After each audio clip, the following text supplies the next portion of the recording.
પ્રાર્થનાથી શરૂઆત કરશું. શુક્લાંબરમ ધરમ વિષ્ણુ શશિવર્ણમ ચતુર્ભુજમ પ્રસન્નવદનમ ધ્યાયેત સર્વવિઘ્નોપશાંતયેત.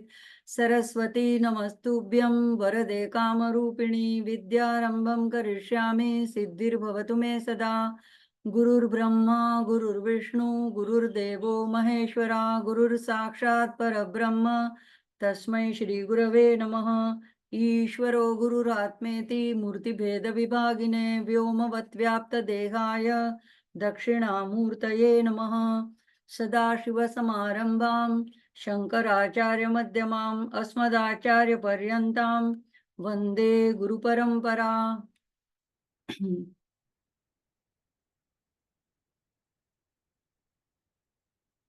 આજે આપણે નવું સ્તોત્ર શરૂ કરવા જઈએ છીએ, ગુરુ સ્તોત્રમ. હવે આપણા સનાતન હિન્દુ ધર્મમાં એટલી સુંદર ગુરુ શિષ્યની પરંપરા છે કે એ પરંપરાને અંગે જ અત્યાર સુધી આપણી પાસે આપણું જ્ઞાન જે છે, પરમનું જ્ઞાન, એ ટકી રહ્યું છે. તો આપણા જે મંત્ર દ્રષ્ટા ઋષિઓ હતા એ લોકોએ તપ કરીને, પોતે ધ્યાન કરીને જે પરમ તત્વના જ્ઞાનને એ લોકોએ પ્રાપ્ત કર્યું, જે એમને પરમપદની પ્રાપ્તિ થઈ, એ એમણે એમના ઉચ્ચ અને એમના શ્રેષ્ઠ અધિકારી એવા શિષ્યોને પ્રદાન કર્યું. અને આ શૃંખલા આગળ ચાલતી રહી. એ શિષ્યએ બીજા શિષ્યને પ્રદાન કર્યું. હવે આમાં મજાની વાત એવી છે કે ગુરુ કોઈને પોતાનો શિષ્ય બનાવતો નથી. આપણને આ વાક્ય સાંભળીને નવાઈ લાગે કે શિષ્ય નથી બનાવતા. અરે આપણે તો જોઈએ છે કે ગુરુ શિષ્યની જોડી છે. રામકૃષ્ણ પરમહંસ અને વિવેકાનંદ કયો, કે જનાર્દન સ્વામી અને એકનાથ મહારાજ કયો, એવી નિવૃત્તિનાથ અને જ્ઞાનદેવ મહારાજ કયો, એવી ઘણી જોડીઓ છે. અને છતાં એમ કહેવાય છે કે ગુરુ કોઈ દિવસ કોઈને શિષ્ય બનાવતા નથી. એનો રહસ્ય શું છે?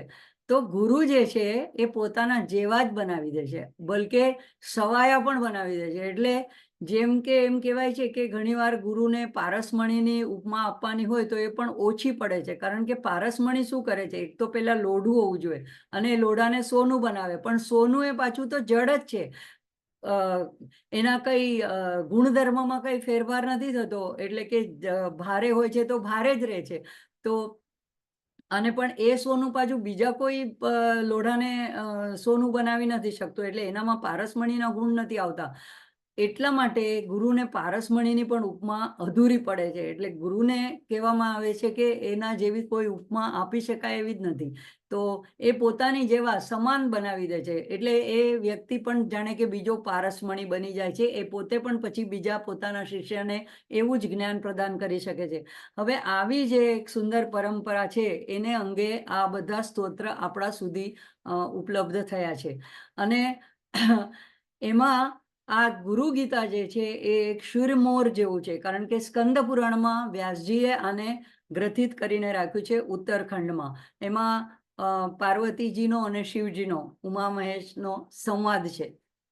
હવે આપણે ઘણીવાર જોઈએ છે કે આ બંનેના સંવાદથી લોક કલ્યાણ અર્થે જુદા જુદા સ્તોત્ર, શાસ્ત્ર, તંત્ર એને ભગવાન પ્રગટ કરતા હોય છે. બંનેમાં મજાની વાત કેવી છે? કોઈ વાર તો શિવજી શિષ્ય બની જાય છે, તો માં બની જાય છે ગુરુ.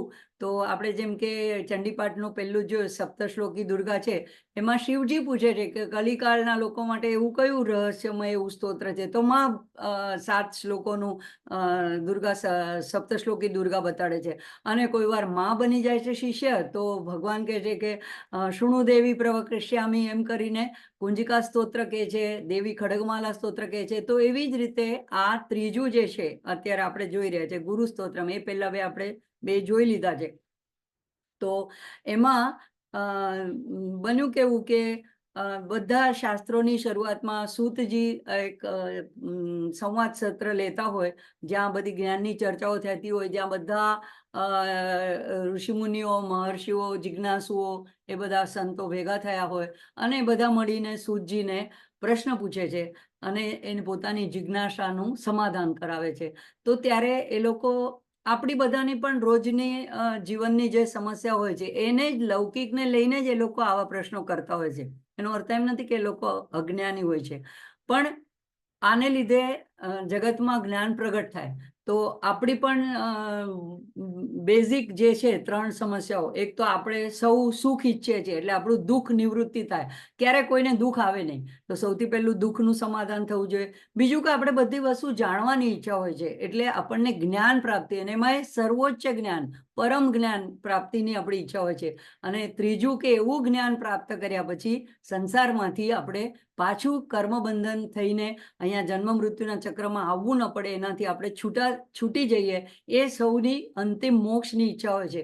તો આ જ 3 વસ્તુઓને લઈને, આ જ 3 કારણોને લઈને મુનિઓએ સૂતજીને પ્રશ્ન પૂછ્યો કે તમે અમને વારંવાર વિનંતી કરી કે તમે અમને આવું કોઈ એક સ્તોત્ર કહો કે જે દુઃખ દૂર કરનારું હોય, સર્વજ્ઞતા આપનારું હોય અને સંસાર બંધનમાંથી મુક્ત કરનારું હોય. પાછું એમ કીધું કે ગુહ્યાત ગુહ્યતમમ, એટલે જેવી રીતે ભગવદ્ ગીતામાં અર્જુનને પણ શ્રી કૃષ્ણ એમ 18મા અધ્યાયમાં કહે છે કે પરમ ગુહ્યમ સર્વ ગુહ્યતમમ, તો એવી રીતે ગુહ્યાત ગુહ્યતરમ એટલે સુપરલેટિવ ડિગ્રી, ગુહ્યતર ગુહ્યતમમ, એવું જે સ્તોત્ર હોય. અને પછી એમાં સાથે ઉમેરે છે કે એવું અમે સાંભળ્યું છે, અમે એને વિશે જાણતા નથી, પણ શું સાંભળ્યું છે, તો ગુરુ ગીતા વિશે અમે સાંભળ્યું છે, તો એનું અમને તમે કૃપા કરીને એને વિશે અમને તમે કહો.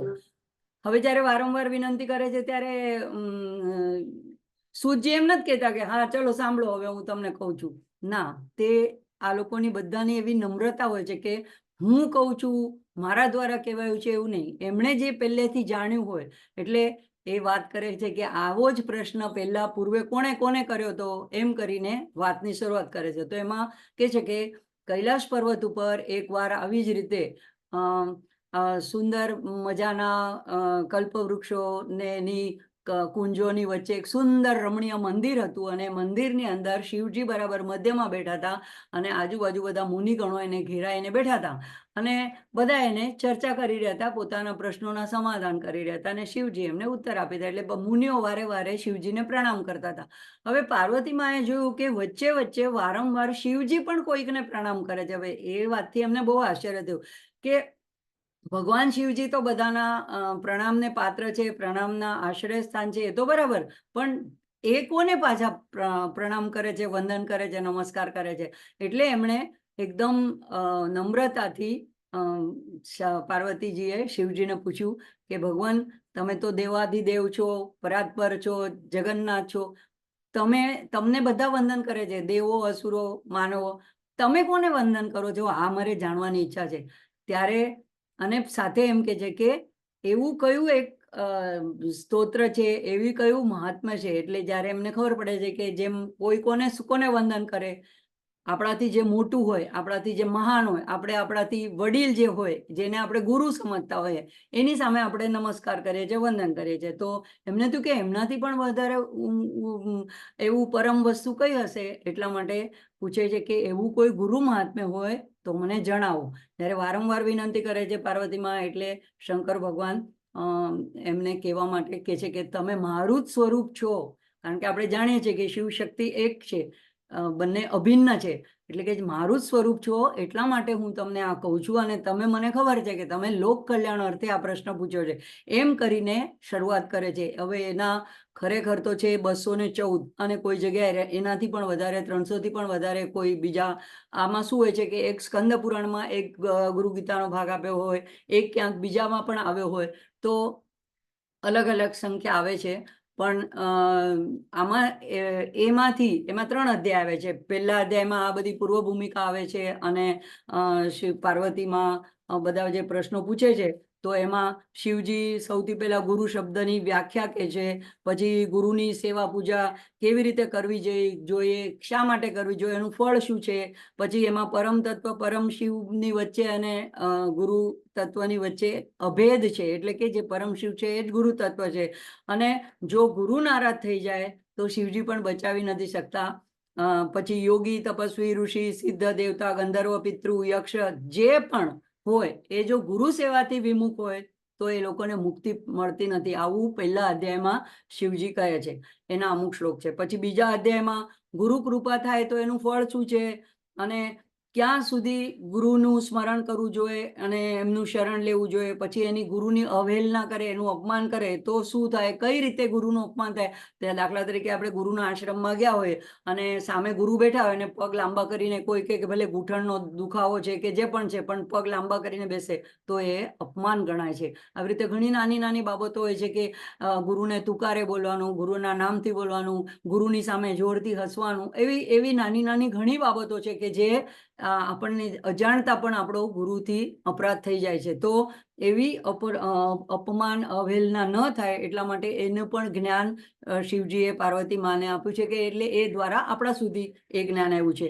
પછી ગુરુના આશ્રમમાં જઈએ તો કઈ રીતે રહેવું જોઈએ, વ્યવહાર કેવી રીતે કરવો જોઈએ, કે કઈ રીતે ત્યાં વર્તન કરવું જોઈએ, એની પણ બધી વાત અને ગુરુની આજ્ઞાનું મહત્વ એ પણ બધી વાત બીજા અધ્યાયમાં આપી છે. પછી ગુરુના સદૈવ ગુરુનું ધ્યાન જે કરે છે એને કયું પરમ ફળ પ્રાપ્ત થાય છે. પછી સાધકને લીધે ગુરુ સર્વસ્વ છે, તો એટલે એવા જે મુક્ત પુરુષ છે કે જે ગુરુને સર્વસ્વ માને છે એવા લોકોના કયા લક્ષણો છે એની પણ ચર્ચા કરી. પછી મનુષ્ય એમ કે છે કે ચારે વેદ, 6 પુરાણ, શાસ્ત્ર, ઉપનિષદ અને બધું જ એને આત્મસાત કરી લીધું હોય પણ ગુરુની વગર એનું જ્ઞાન પ્રાપ્ત થતી નથી. દાખલા તરીકે આપણી પાસે હવે કોઈ ચોપડી હોય ઉપનિષદની, આપણે વાંચી જઈએ તો આપણે એટલી મેમરી સારી હોય તો આખી મોઢે પણ કરી જઈએ અને બધા શ્લોક ફટાફટ બોલી પણ જઈએ, પણ એનો અર્થ એમ નથી કે એની અંદરનો મર્મ આપણને પકડાઈ જાય. અને દાખલા તરીકે બૌદ્ધિક રીતે પકડાઈ પણ જાય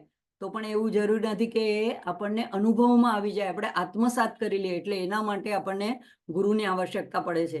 તો એટલે એ બધી વાત બીજા અધ્યાયમાં આવ્યું છે. પછી સાથે સાથે નેગેટિવ ગુરુ, કયા ગુરુઓ કેવી જાતના પોતાની જાતને ગુરુ કેવડાવતા હોય છે પણ એમાં કયા સદગુરુના લક્ષણો ન હોય તો એવા ગુરુથી કેવી રીતે દૂર રહેવું, તો એની પણ ચર્ચા ત્યાં બીજા અધ્યાયમાં કરી છે.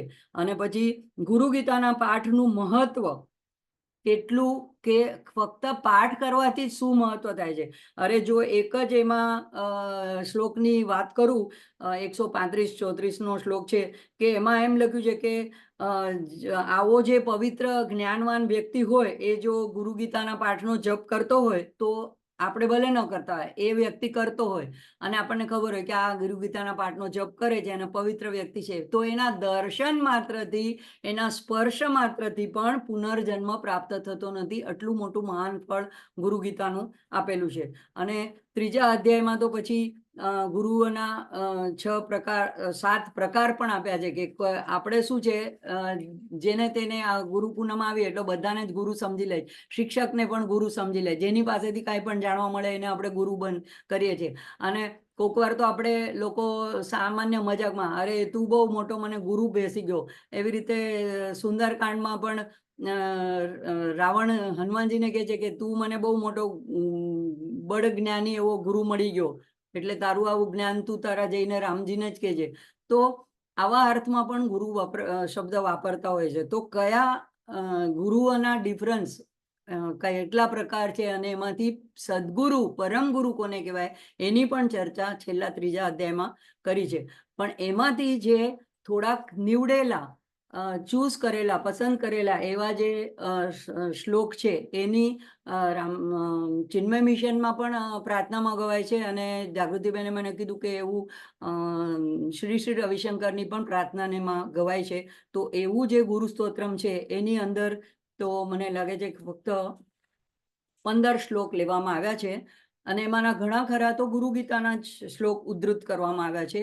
તો એવી જે ગુરુ ગીતા છે કે જે એના એક તો સ્કંદ પુરાણનો સારરૂપ ગુરુ ગીતા છે અને ગુરુ ગીતાનો પણ સારરૂપ આવા અમુક શ્લોક છે.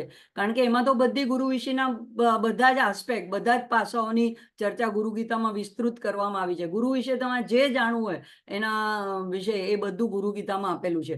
પણ આમાં તો વંદના છે, તસ્મૈ શ્રી ગુરુવે નમઃ, તસ્મૈ શ્રી ગુરુવે નમઃ, એવા ગુરુને વંદના કરવા માટે, ગુરુને પ્રત્યે આદર બતાવવા માટે, એનો અહોભાવ બતાડવા માટે શિષ્ય જે ગુરુની વંદના કરે છે એવું જે આ ગુરુ સ્તોત્ર છે એમાંથી આપણે એના જે શ્લોક છે એ એક પછી એક જોશું. તો આજે આપણે એનો પહેલો શ્લોક પહેલો શ્લોક જોશું.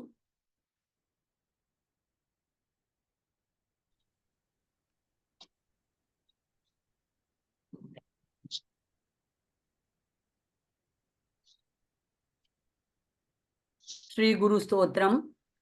અખંડમંડલાકારમ વ્યાપ્તમ યેન ચરાચરમ તત્પદમ દર્શિતમ યેન તસ્મૈ શ્રી ગુરવે નમઃ. તો સૌથી પહેલા શ્લોકમાં અખંડ મંડલાકારમ.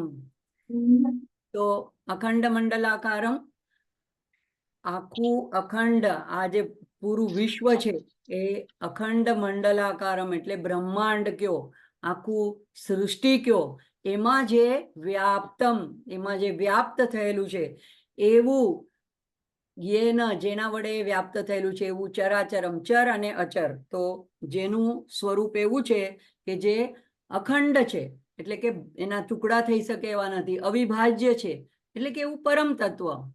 એને આપણે જેના જે ઈષ્ટ હોય, કોઈ એને લલિતાંબિકા, કોઈ એને શિવ કે, કોઈ એને સદગુરુ કે, સદગુરુમાં પણ બધું સમાયેલું છે.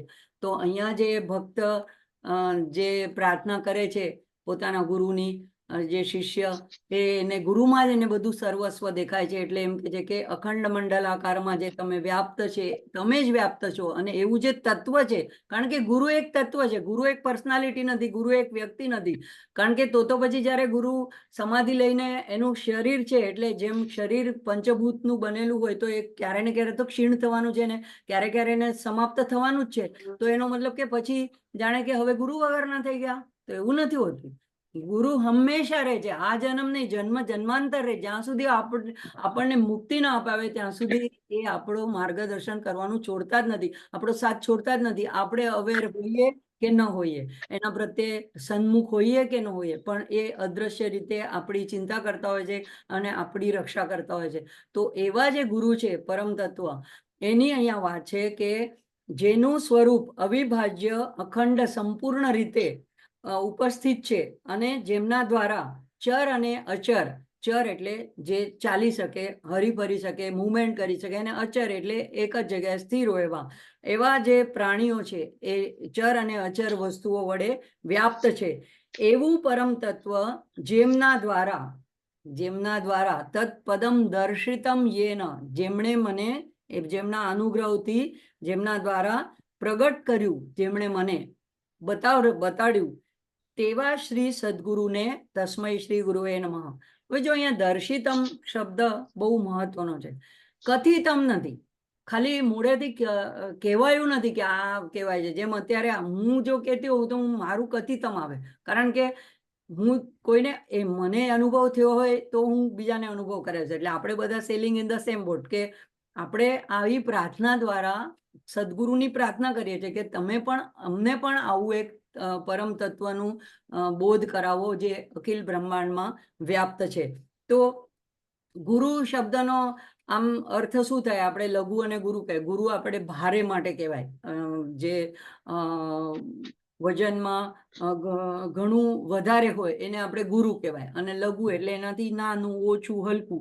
તો સંસારમાં નવાઈની વાત કેવી છે કે જે લઘુ છે, જે હલકું છે, એવા આપણે સામાન્ય જનો એ સંસાર સાગરમાં ડૂબી જઈએ છીએ, વિષયોના પેલામાં જાળમાં ફસાઈ જઈએ છીએ. અને ગુરુ તત્વ જે એકચ્યુઅલી ભારે કહેવાય એ ઉપર તરે છે. એટલું જ નહીં, એ આવા જે લઘુ, જે એની અંદર ડૂબી ગયેલા છે, જે લોકો અંદર ફસાયેલા છે, એને પણ હાથ પકડીને ખેંચીને બહાર કાઢી શકે છે, તારી શકે છે, ઉદ્ધાર કરી શકે છે. તો ડૂબેલાને તારનાર જે છે એવાને કહેવાય છે ગુરુ.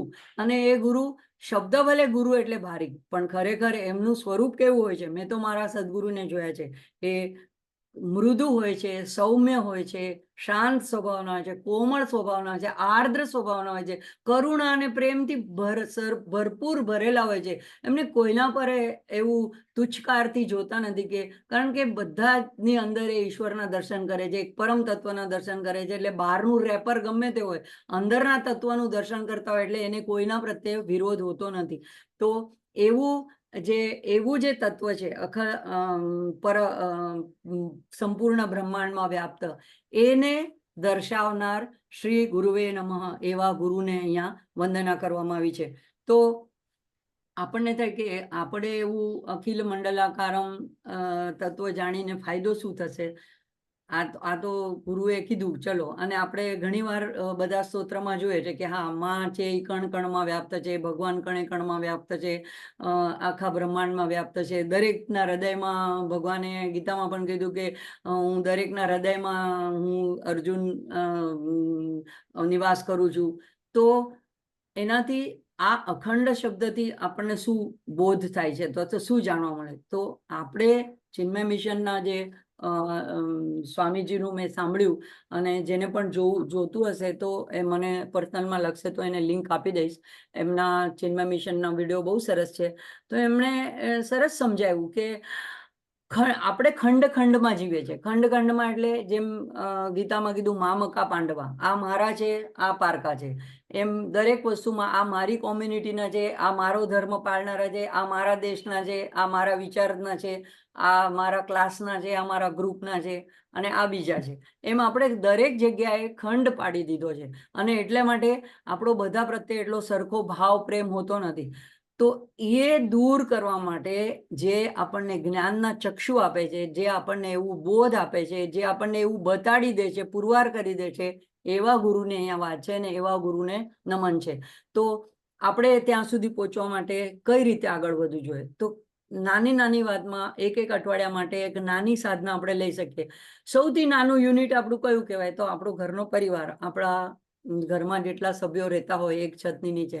પણ ઘણીવાર આપણે એ લોકોની સાથે પણ આપણી વિચારધારાઓ પેઢીના તફાવતને લીધે કયો, એજ્યુકેશનના ડિફરન્સને લીધે કયો, કલ્ચરલ ડિફરન્સને લીધે કયો, આજકાલ ઇન્ટરકાસ્ટ મેરેજ પણ થતા હોય છે. તો આપણને ઘણો વાંધો આવી જતો હોય છે. તો એમાં આપણે સૌથી પહેલા આ અખંડ ન પાડીએ અને અખંડ એક યુનિટ તરીકે જોઈએ કે બધા એક જ છીએ આપણે, તો ઘણા બધા પ્રોબ્લેમ સોલ્વ થઈ જાય. એટલે એકબીજાના ઈગો ક્લેશ ન થાય, એકબીજાના લાઇક્સ ડિસલાઇક્સ છે, એકબીજાની સાથે ગમા અણગમા એનો વિરોધ ના આવે. તો ત્યાંથી આ સાધના આપણે શરૂ કરવાની છે એવું સ્વામીજી કહે છે. કે ચિન્મયાનંદજીનું કહેવાનું એવું છે કે ક્યાંકથી તો આપણે શરૂઆત કરવાની. અને આવું આપણે નથી કરી શકતા એવું નથી. જો જ્યારે આપણા દેશની કાંઈ વાત આવે છે, અત્યારે હમણાં ઓલિમ્પિકમાં પેલા એક બેનને મેડલ મળ્યો, તો હવે એને મળ્યો તો એને પર્સનલ મળ્યો, તો આમાં આપણે બધાએ ખુશ થવાની શું જરૂર? પણ ત્યારે પણ આપણે ગર્વ લઈએ છીએ, આપણે ખુશ થઈએ છીએ. એ મેસેજ વોટ્સએપનો આપણે એકબીજાને ફોરવર્ડ કરીએ છીએ કે ભાઈ આને મેડલ મળ્યો. અને પાછું એ છોકરી એમ કીધું કે હું એ ગુરુ ગીતા, આપણે ભગવદ્ ગીતાને ધ્યાનમાં રાખીને ફળની આશા રાખ્યા વગર હું મહેનત કરતી હતી, અને અમારા દેશમાં આ જ વિચારધારા પ્રવર્તે છે. તો આપણને કેટલું સારું લાગે. ત્યારે આપણે આપણો આત્મા અને એનો આત્મા એક છે, આપણે એની સાથે એક છીએ. એ જીતે એટલે જાણે આપણો દેશ જીતી ગયો, જાણે આપણો દેશ જીત્યો જાણે એટલે જાણે કે આપણું જ કંઈક વધી ગયું હોય, એવી આપણે ઐક્યની ભાવના રાખીએ છીએ. એવી રીતે ક્રિકેટમાં આપણા દેશની ટીમ જો જીતે તો હવે એ લોકોને પ્લેયર્સને પૈસા મળે કે એ લોકોને માન સન્માન મળે, એમાં આપણને શું? ના. તો પણ આપણે અંદરથી આપણને પણ ઉમળકો આવડે છે. આપણે ખુશ થઈએ છીએ કે જાણે આપણો દેશ જીત્યો એટલે આપણે જ જાણે જીતી ગયા હોઈએ, આપણે જ જાણે રમવા વયા ગયા હોઈએ. તો એ જે ઐક્ય સાધવાની ભાવના છે એ છે ખરી આપણામાં, પણ એ અમુક વખતે જ બહાર આવે છે.